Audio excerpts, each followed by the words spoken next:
오늘날의 이스라엘은 그 면적은 경상북도보다 약 5% 정도 더 큽니다. 매우 작은 나라지요.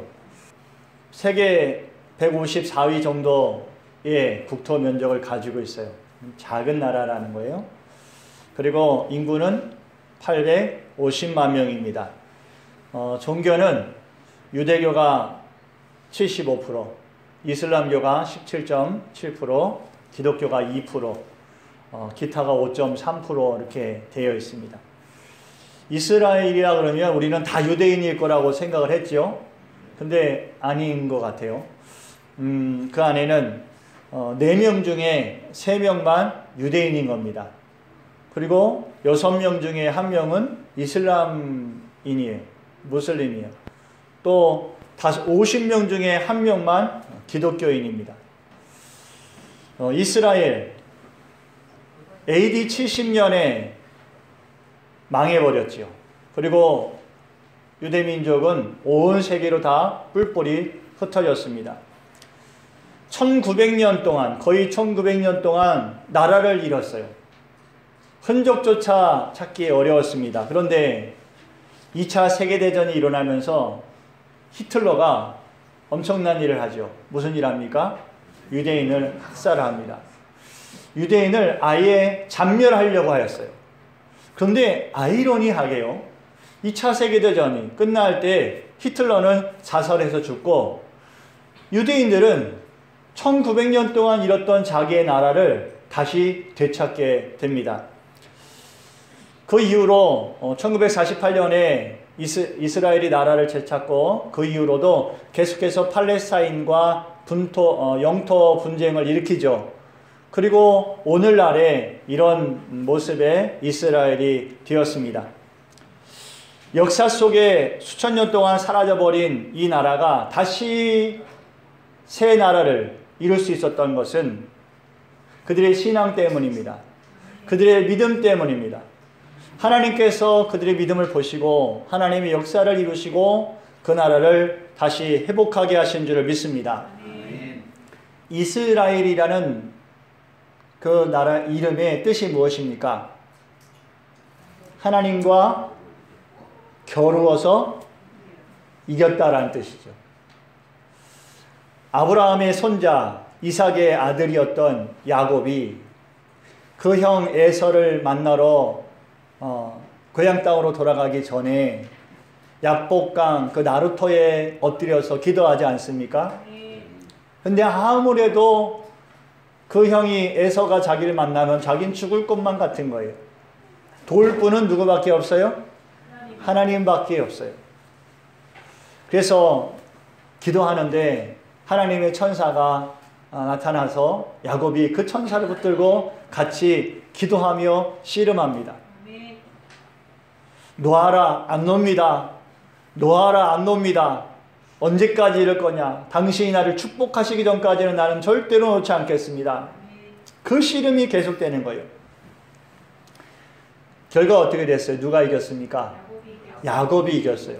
여러분, 하나님의 사자가 졌어요. 사람한테. 있을 수 있는 일입니까? 불가능한 일이에요. 있을 수 없는 일입니다. 그런데 하나님께서 야곱의 이름을 이스라엘이라, 하나님과 겨루어 이겼다라고 바꿔주시면서 그를 이기게 하셨어요. 아멘. 하나님이 줘주신 것이지요. 아멘. 그리고 이제 이스라엘은 하나님의 계획과 인도하심 아래 하나님의 뜻을 이루는 백성으로 세움받게 됩니다. 이제는 한 개인이 아니라 한 민족이 되어버렸어요. 야곱의 12 아들이 애굽 땅에 들어가서 살 때 하나님께서 그들을 번성케 하시지요. 그리고 창대케 하십니다.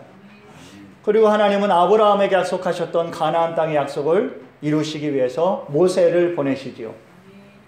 모세를 통해서 출애굽한 이스라엘 백성들, 그들은 가나안 땅을 차지해요. 하나님의 강한 팔로, 하나님의 능력으로 그들을 이끌어내셔서 가나안 땅에 그들이 거주할 수 있도록 하나님이 역사해 주셨어요. 결코 여러분, 사람이 한 일이 아닙니다. 하나님께서 하시는 일인 줄 믿습니다. 이스라엘 그들은 죄인이었어요. 그러나 하나님이 그 죄인을 바꾸어 하나님의 아들이 되게 하셨어요. 결국엔 여러분 사람을 하나님이 이기게 하신 것입니다. 하나님 앞에서 의롭다함을 얻지 못할 백성이 의롭다함을 얻게 됐어요. 하나님이 그들을 이기게 하신 것입니다. 우리가 자식 이기는 부모 없다라는 말 하지 않습니까? 그 말이 틀린 말입니까? 자식 이겨먹는 부모가 있습니까? 없습니다. 부모는 자식에게 져요. 왜요? 힘이 없어서요? 능력이 없어서요? 돈이 없어서요? 아닙니다. 사랑하기 때문이죠. 하나님께서는요, 그 백성을 사랑하시기 때문에 져주시는 거예요. 그들을 인도하시고 그들을 구원에 이르게 하시고 하나님의 나라의 백성 삼아주시기 위해서 하나님은 계속해서 그들에게 져주시는 거예요.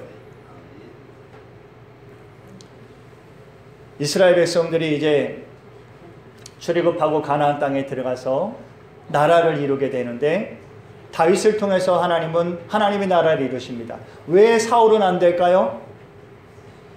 사울은 베냐민 족속 사람이었기 때문에 유다 족속에서 메시아가 나올 것이기 때문에 하나님은 하나님의 나라를 세울 사람을 유다 족속에서 뽑으셨어요. 누굽니까? 다윗이지요. 다윗이 통일왕국을 이루게 됩니다. 그때가 언제냐? BC 1000년경이에요. 요 지금 노란색 땅이 이스라엘 땅입니다. 다윗이 세운 이스라엘 왕국이죠. 그런데 이스라엘 왕국이 정말 주변 국가들이 두려워했던 이 이스라엘 왕국이 얼마 가지 않아서 이제 불안해집니다. 분열하게 되죠.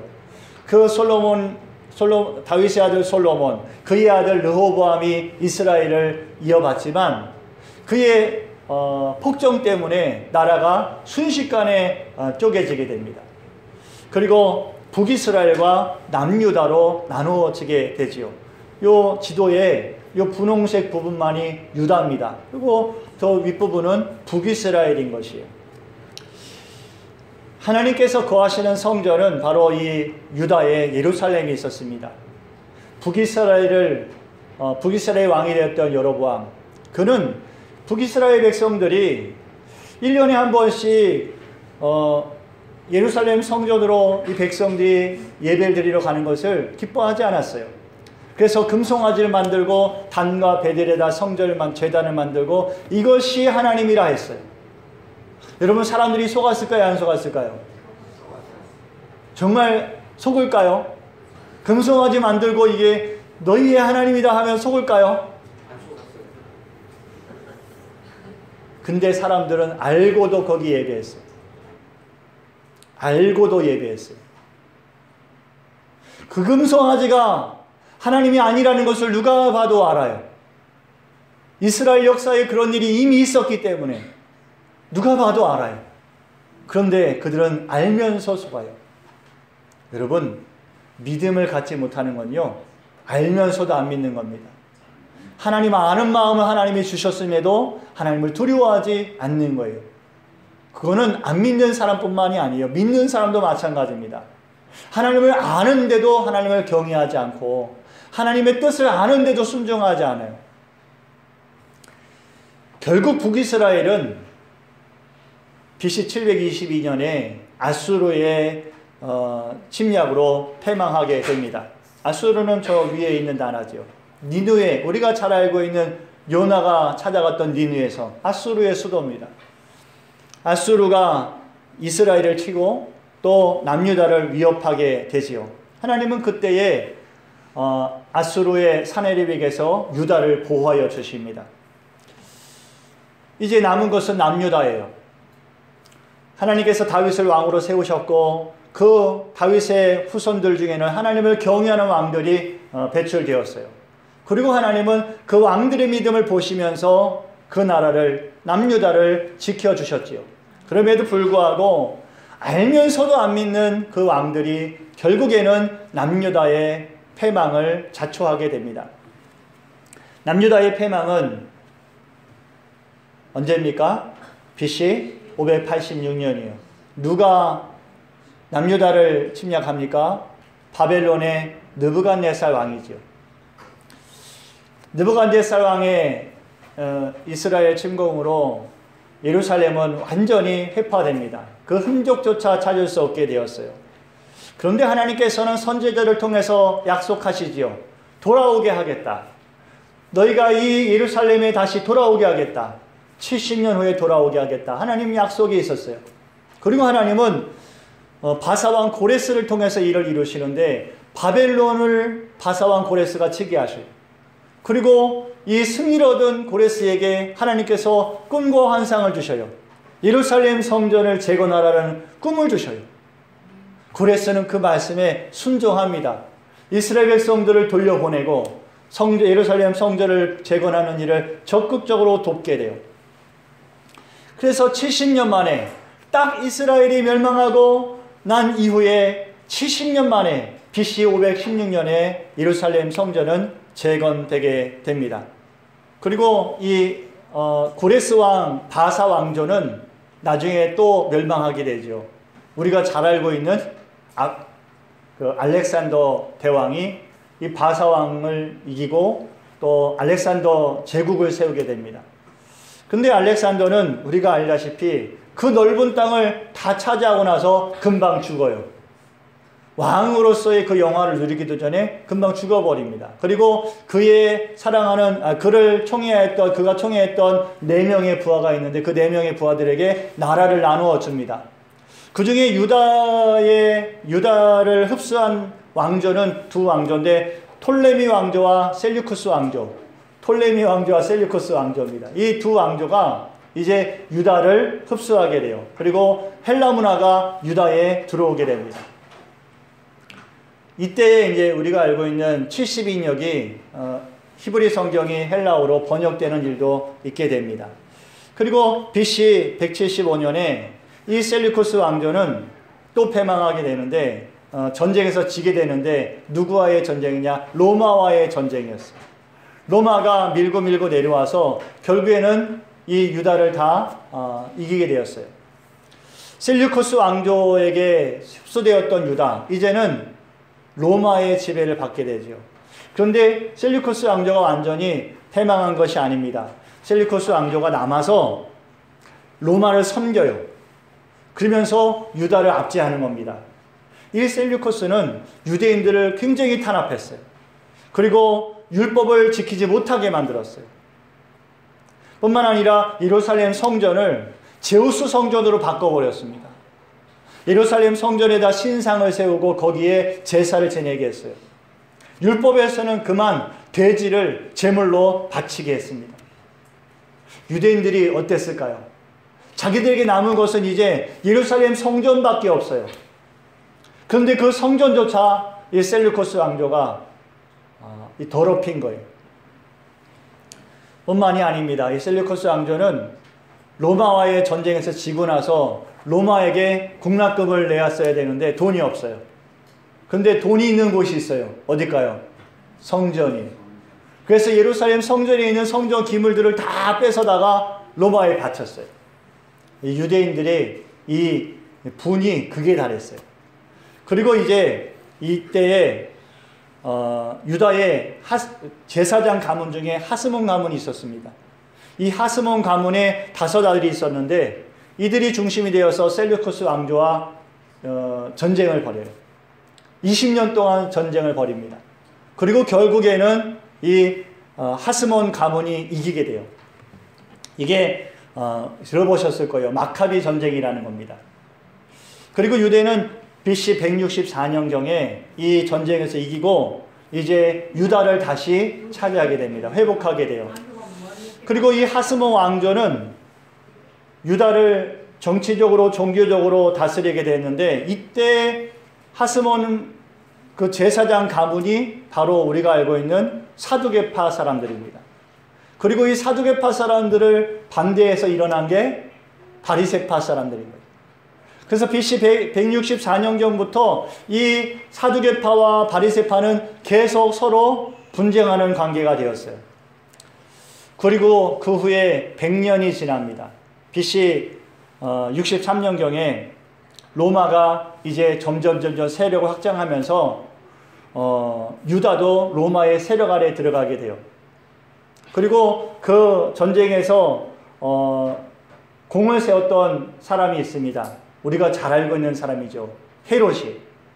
그 헤롯이 로마 황제에게 잘 보여가지고 이 유다의 왕으로 등극하게 됩니다. BC 40년경이에요. 그리고 이 헤롯이 이제 40년 정도, 43년 정도를 나라를 다스리게 되는데 그 헤롯의 말년 정도에 태어난 사람이 한 명 있습니다. 여러분들이 정말 잘 아시는 분이에요. 누굴까요? 예수님이 태어나게 돼요. 헤롯의 말년에 예수님이 태어나게 돼요. 동방 박사들이 헤롯의 궁을 찾아가서 유대인의 왕이 태어났다고 알려주지요. 그리고 헤롯은 그 얘기를 듣고 예수님을 죽이기 위해서 2살 아래의 어린아이들은 다 죽이게 합니다. 그리고 얼마 지나지 않아서 헤롯이 죽게 돼요. 마태복음 2장 14절 말씀 보면요, 이런 말씀이 있어요. 요셉이 일어나, 그때 아기를 낳고 예수님을 낳고 나서 요셉이 일어나 밤에 아기와 그 어머니를 데리고 애굽으로 떠나가 헤롯이 죽기까지 거기 있었으니 그랬어요. 그래서 헤롯이 죽기까지 요셉과 마리아는 예수님을 모시고 애굽에 있었던 거예요. 그리고 얼마 지나지 않아서 1대 헤롯이었던 그 헤롯은 죽습니다. 그리고 예수님은 다시 갈릴리로 오시고 그 헤롯의 아들이었던 헤롯 안디바가 아버지를 이어서 유대의 왕이 돼요. 갈릴리의 분봉왕으로 세움을 받습니다. 그리고 그 유대인들의 환심을 얻기 위해서 한 일이 있어요. 그 셀루쿠스 왕조가 유대인들을 막 압제했잖아요. 그래서 그들과 전쟁을 유대인들이 일으키지 않았습니까? 그게 마카비 전쟁이었는데 그 이후에 로마가 유다를 다스리면서 유대인들의 마음을 얻기 위해 한 일이 있어요. 뭘 했을까요? 성전을 지어줬어요. 이 헤롯이 유대인들이 만만치 않거든요. 이 사람들 엄청난 사람들이거든요. 무엇을 하면 저 마음을 뺏을 수 있을까? 성전을 지어주자. 셀류코스가 회파했던 저 성전을 다시 세워주자. 정치적인 목적이죠. 그래서 헤롯이 헤롯 성전을 세웁니다. 그리고 그 아들 안디바가 헤롯 성전을 이제 재건을 마무리하게 되는데 그 성전이 재건될 마지막 즈음에 예수님과 예수님의 제자들이 그 성전에 가서 놀라지요. 제자들이 막 놀랍니다.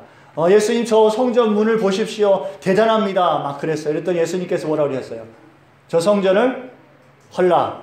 내가 3일 만에 다시 세우리라. 그 말씀을 하신 거예요. 그리고 나서 이 헤롯 안디바는 AD 44년에 또 사망을 하게 됩니다. 그리고 로마는 더 유다를 강하게 핍박을 하게 돼요. 로마의 핍박 때문에 많은 순교자들이 생기지 않습니까?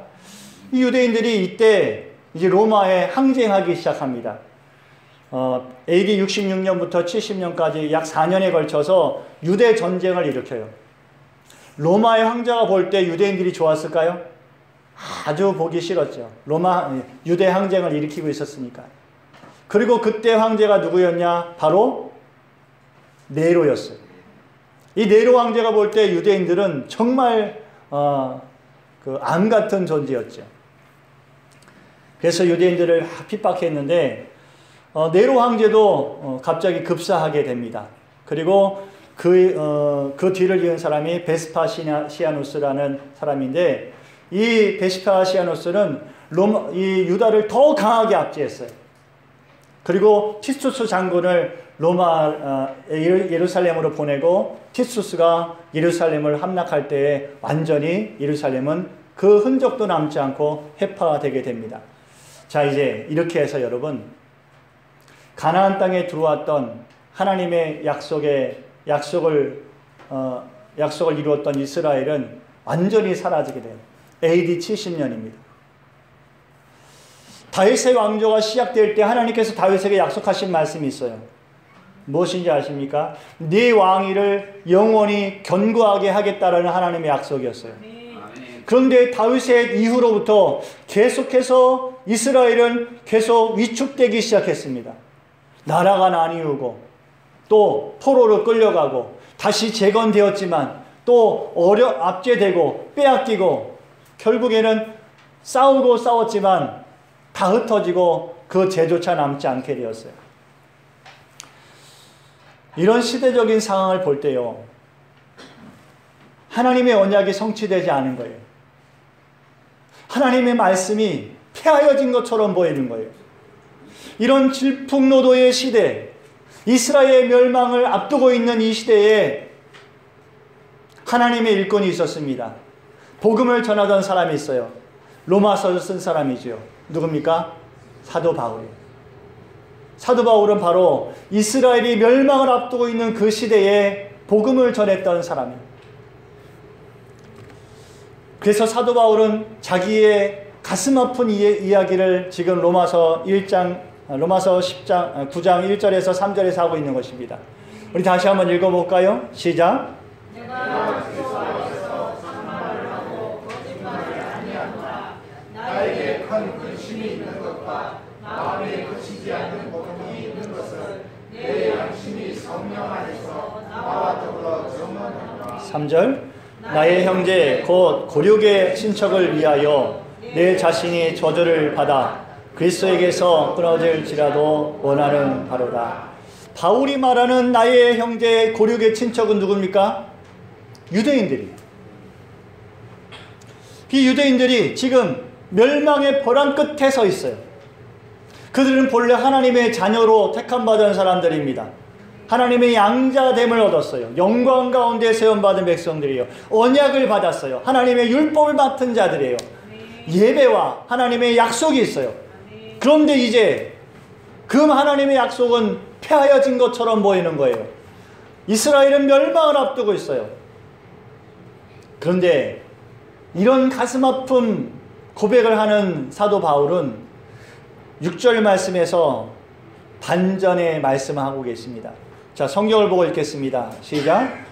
그러나 하나님의 말씀이 폐하여진 것 같지 않도다. 이스라엘에게서 난 그들이 다 이스라엘이 아니요 또한 아브라함의 씨가 다 그의 자녀가 아니라 오직 이삭으로부터 난 자라야 내 씨라 불리리라 하셨으니 곧 육신의 자녀가 하나님의 자녀가 아니요 오직 약속의 자녀가 씨로 여기심을 받느니라. 사도 바울은 깨달았어요. 비록 자기의 동족을 생각할 때는, 유대인들을 생각할 때는 가슴이 찢어지고 마음이 무겁지만 하나님의 약속을 생각할 때 사도 바울은 하나님의 약속을 믿고 그리스도의 은혜를 따르고 하나님의 영으로, 그리스도의 영으로 새롭게 된 그 백성들이 하나님의 약속의 백성이라는 것을 깨달았어요. 이스라엘 백성들은 약속의 백성의 모형이었던 것이, 그들을 통해서 우리는 하나님의 백성의 모습을 보게 되었어요. 그들은 그림자였던 것입니다. 이스라엘 백성은 혈통에서 난 백성이 이스라엘 백성이 아니라 약속의 자녀가 이스라엘이라는 것을 사도 바울은 깨달았어요. 혈통을 따라서 하나님의 자녀가 되는 것이 아니라 그리스도의 은혜 아래 하나님의 자녀가 되는 것을 사도 바울은 말씀하고 있는 것입니다. 지금까지 사도 바울이 로마서를 통해서 우리에게 계속해서 말씀하신 것은요, 할례는 백성을 의롭게 하지 못한다는 것이, 또 율법은 우리를 의롭게 하는 것이 아니라 죄를 깨닫게 한다는 것이죠. 그러니 이스라엘은 할례를 가지고 구별하였던 이스라엘, 율법을 받음으로 그 율법을 지킴으로 자기의 정체성을 가졌던 이스라엘, 그들은 아무것도 아닌 것이에요. 믿음으로만 의롭게 되었다 그랬어요. 그 예가 누구예요? 아브라함이에요. 아브라함이 행위로 의롭다함을 받은 것이 아니라 믿음으로 의롭다함을 받았다는 것이. 그리스도의 보혈로 죄사함 받고 거듭난 백성들을 향하여서 사도 바울은 다윗의 시를 인용했어요. 시편 32편 1절과 2절 말씀입니다. 시작. 허물의 사함을 받고 자신의 죄가 가려진 자는 복이 있도다. 마음에 간사함이 없고 여호와께 정죄를 당하지 아니하는 자는 복이 있도다. 다윗조차도, 그리스도를 알고 그리스도를 고백하던 다윗조차도 이스라엘이 하나님의 백성이 아니라 복 있는 백성은, 복된 자들은 그 죄사함을 받은 자들이라는 거예요. 또한 여러분, 그리스도의 영은 하나님의 자녀됨을 증언하여 주고 계십니다. 성령을 받은 백성들, 그들이 하나님의 자녀가 되는 것이에요. 이제는 율법의 법 아래에 있지 아니하고 성령의 법 아래에 있다 하였어요. 이 복음은요, 누구에게 주신 복음이냐? 미리 아신 자들에게 주신다는 거예요. 그럼 그 미리 아신 자들은 누굽니까? 유대인들입니까? 아닙니다. 그리스도의 은혜 아래 구원에 이를 수 있도록 하나님이 택하신 백성들인 거예요. 그들은 하나님의 끊을 수 없는 사랑 아래 있다 하였어요. 사도 바울은 자기 동족 유대인들을 생각할 때, 이스라엘을 생각할 때 그 마음은 너무 아팠어요. 말할 수 없는 고통과 근심이 그 마음 안에 있었어요. 그러나 하나님의 말씀을 대할 때 하나님의 생각은 분명했어요. 이스라엘이 아니라 그리스도 안에 새로운 자녀가 된 그들이 하나님의 택하신 이스라엘이라는 것을 사도 바울은 부인할 수가 없었습니다. 말씀을 정리하고 마치겠습니다. 여러분, 오늘날 하나님 앞에 누가 이스라엘입니까? 지금 우리나라와 반대쪽에 있는 이스라엘이 정말 이스라엘일까요? 하나님의 생각엔 그 이스라엘이 아닙니다. 수천 년 역사 속에 다윗의 왕조가 세워졌지만 그 이스라엘이 아니에요. 하나님이 그들의 나라가 사라져가고 멸망을 당할 때 하나님이 그들을 살리시지 않은 이유가 무엇일까요? 그들이 약속의 자녀가 아니라 참 이스라엘은 그리스도의 은혜 아래 거듭난 백성이 참 이스라엘에게 하나님은 그들이 멸망해 갈 때 그들을 지켜보실 수밖에 없었습니다. 예수님의 제자 빌립이 그의 친구 나다나엘을 부르지요. 빌립이 나다나엘에게 이렇게 말합니다. 모세의 율법에 기록되었고 여러 선지자가 기록한 그 일을 내가 만났다.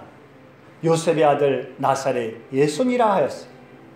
그랬더니 나다나엘이 그 빌립의 얘기를 듣고 나사렛 예수? 나사렛에서, 그 시골에서, 그 촌동네에서 무슨 선한 것이 나겠냐? 이런 말을 했어요.